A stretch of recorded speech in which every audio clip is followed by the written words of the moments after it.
महाभारत में भीष्माचार्य भगवान को दामोदर साहा कहकर संबोधित करते हैं, जिसका अर्थ है भगवान दामोदर जो बहुत सहनशील हैं। महाभारत में भगवान को कृष्ण और वासुदेव जैसे कई नामों से बार बार पुकारा जाता है, लेकिन दामोदर शब्द का प्रयोग केवल 2 या 3 बार ही किया गया है। ऐसा ही एक उदाहरण शिशुपाल के जन्म से जुड़ा है।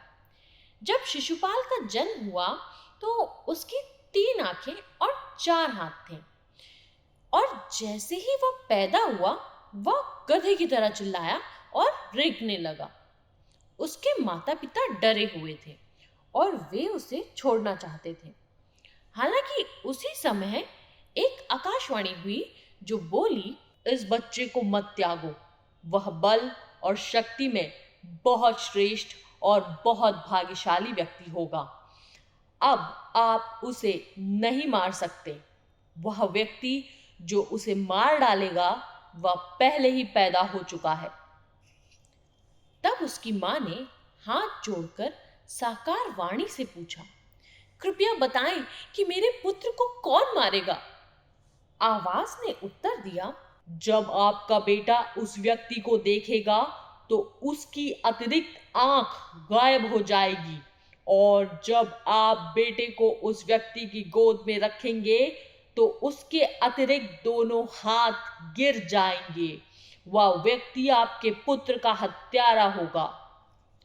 यह समाचार जंगल की आग की तरह चारों ओर फैल गया, और जब विभिन्न प्रांतों के राजाओं ने इसके बारे में सुना तो वे आश्चर्यचकित रह गए और उस बालक को देखने आए।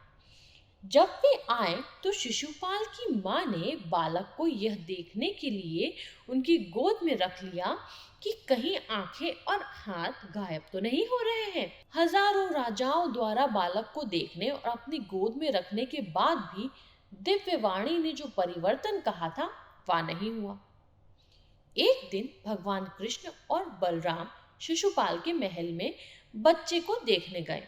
महाभारत के एक श्लोक में भगवान को दामोदर कहा गया है। इस श्लोक का हिंदी में अनुवाद है, और सभी को उनके पद के अनुसार और राजा और रानी को भी नमस्कार करके और सभी का कुशल क्षेम पूछते हुए राम और केशव दोनों ने अपना स्थान ग्रहण किया, और उन वीरों की पूजा करने के बाद रानी ने बड़ी खुशी से स्वयं बच्चे को दामोदर की गोद में रख दिया।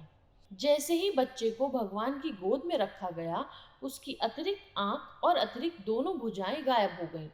तब शिशुपाल की मां चिंतित हो गई और बोली, कृपया मेरे लिए मेरे पुत्र शिशुपाल के सभी अपराध क्षमा करें।